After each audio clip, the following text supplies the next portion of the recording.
This is going to be a series on how to solve the Rubik Cube. This is stage 1, getting to know the cube. Okay, so this is a Rubik Cube. As you probably see this logo, that's not actually Rubik. In fact, Rubik don't actually make many cubes anymore. They've just bought a speed cube out. But generally you'll find, GAN, and this is MoU here. GAN being generally expensive and premium, whereas MoU are more reasonable and cheaper priced. Now, these cubes have 6 sides and 54 faces. Okay, you have pale colours, warm colours and cold colours. Now the pale colours are white, which will always be opposite yellow. The warm colours, orange, will always be opposite the other warm colour, red. The cold colours, blue, will always be opposite the other cold colour, green. And the cube is made up of centres, edges and corners. Now the centres, if we get the centres, as you can see, no matter what we do when we spin this cube, white will always be opposite yellow, and they can't be anything else, and yellow can't be anything other than next to green. Yeah, and as you can see, these all just spin around and they can't really go anywhere, and they can spin around and they're always going to be fixed in place in this position. Now modern day cubes, let's take one of these caps off. Generally have a screw to adjust the tightness, and we've also got a dual adjustment system there. Okay, so you shouldn't be afraid to take your cubes apart and adjust them as you please. Now also we have edges, and there's 12 edges and 8 corners. Now the edges, there's going to be four colours associated with each of the centres. So as you can see the 4 whites, 4 yellows, and greens, blues. You can see the oranges there and the reds there. Again, these, don't be afraid to take your cube apart and have a look at it. And if you take this apart, you can see that all modern day cubes these days generally have magnets. I've added an extra magnet, and these cubes really do easily come apart and go back together, no problem. And all the edges have 2 colours on, as opposed to the corners. All the corners have 3 colours on, and as you can see with these corners, there's 4 here that are associated with the white and 4 that are associated with the yellow centres. But they do have 2 other colours on, so this is white, red and blue. Okay, and again this one here will be yellow, red and blue. I'm now going to show you how to put the cube together if you do take it apart. You don't have to do it in colour form. You can put it back and then solve it, and if there's anything that's in the wrong place you could remove it. But I'd like to start off with, say, the white. So we'll put 2 edges in first, which will be white and red as well.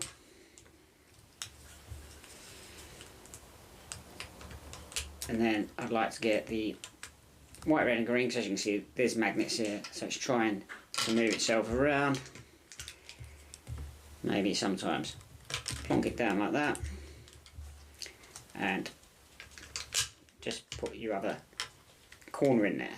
Now we'll go for the white and orange. I'm trying to hold these together because it will fight against you, because there's magnets in most cubes these days. And now we'll be looking for the green, white and orange, with the white down the bottom. Just slide that down there. We'll get the white and blue,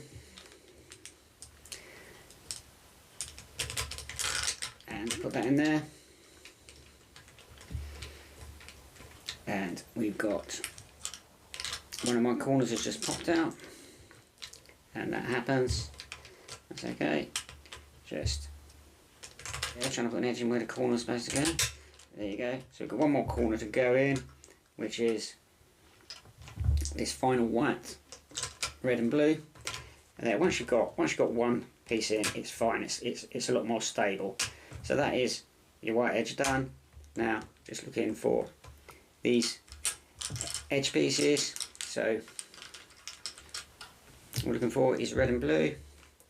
Yeah, just slide that down the correct way around, of course. Green and red, down it goes. Green and orange. And the more you get together, once you get going, it just goes together easy peasy. And you've got this piece here. So we'll put yellow, and I like to put the edge in first, and then I'll follow that with 2 corners. So green and red.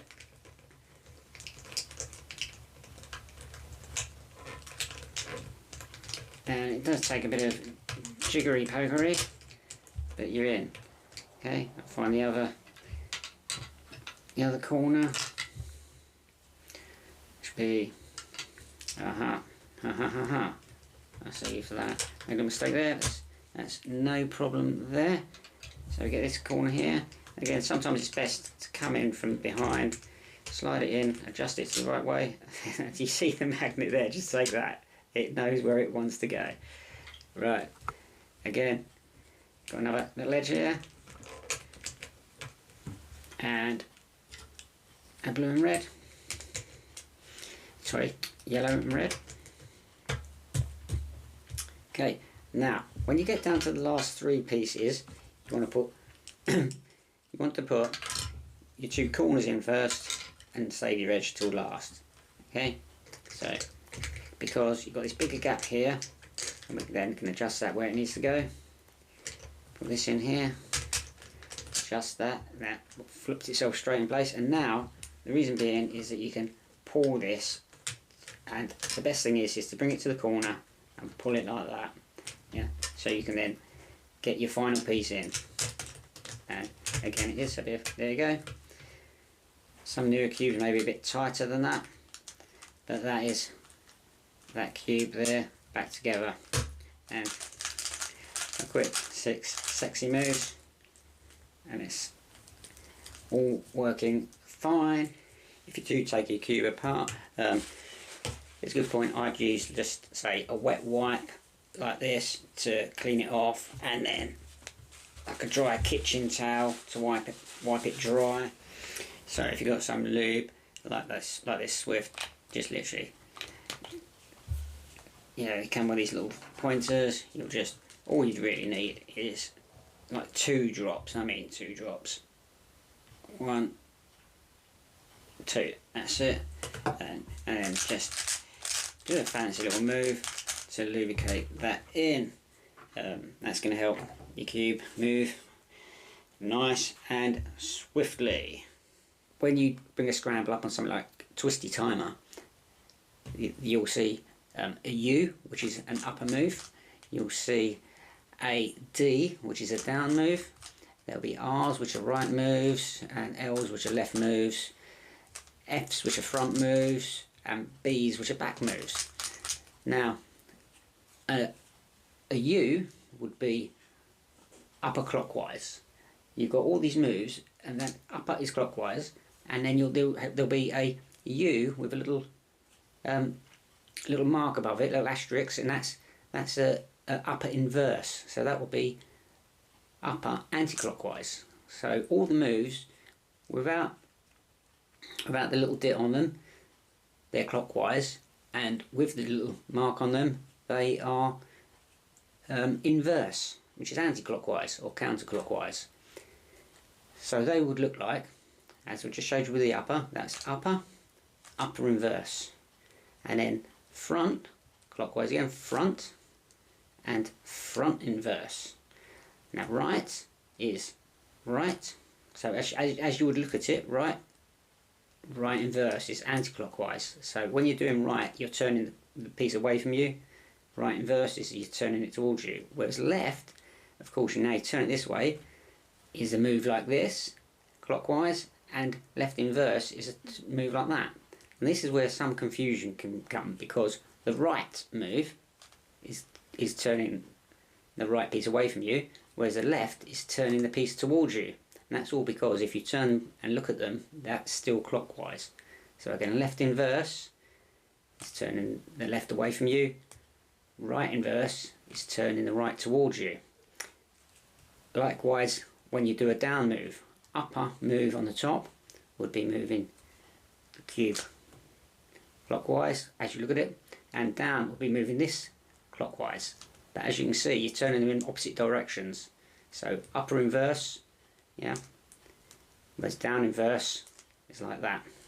And same with the front. Front is clockwise, therefore to turn the back clockwise you'll turn it that way, whereas front inverse is turning it as you look at it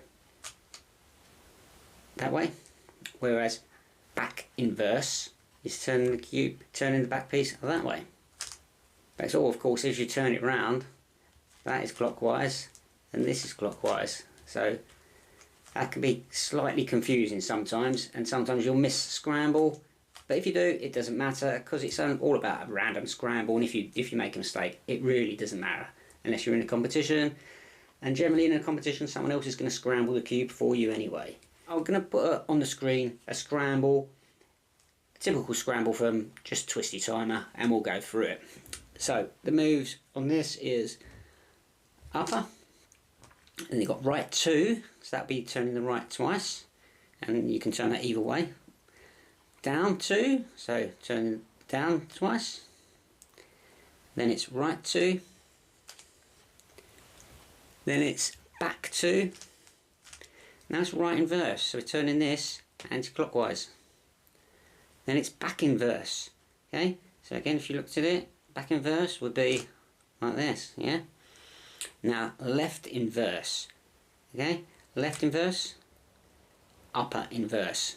Again, anti-clockwise, left 2. Now we've got back 2.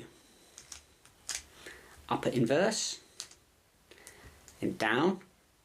So again, if you're a bit worried, just look at this. Right, that's clockwise, then bring it back here. Then we got back 2, right 2, back 2 again, and then down inverse. Again, if you're confused, just bring it up and make sure inverse, that's anti-clockwise. Now, if you look at the scramble, what was it supposed to be? This is exactly how it should be. And I always should look at this, and then if this is all correct, chances are the rest is correct. But sometimes I'll then just check the front as well. And if these two are correct, you know, the odds of you got these two correct and the rest wrong is very, very unlikely. So a quick check there, and you know that you've got that scramble correct. Just bring this cube in here. There's another cube. Is that generally when you're scrambling a cube, you hold the white at the top and the green at the front. Okay, and that'll be a correct scramble. Again, if you get it wrong, it really doesn't matter. It's just all about making sure, you know, you're just trying to get a random scramble, so that each time you scramble a cube, you got a new scramble, so you're not doing the same solve every time. Okay, so get white at the top, green at the front. So that's the cube, that's the Rubik cube, that's it taken apart, that's everything you need to do. What we're going to do next is we're going to solve the first layer, okay, which on here will be the white. So we're going to get this white piece done and this whole layer done in my next session on how to solve a Rubik cube.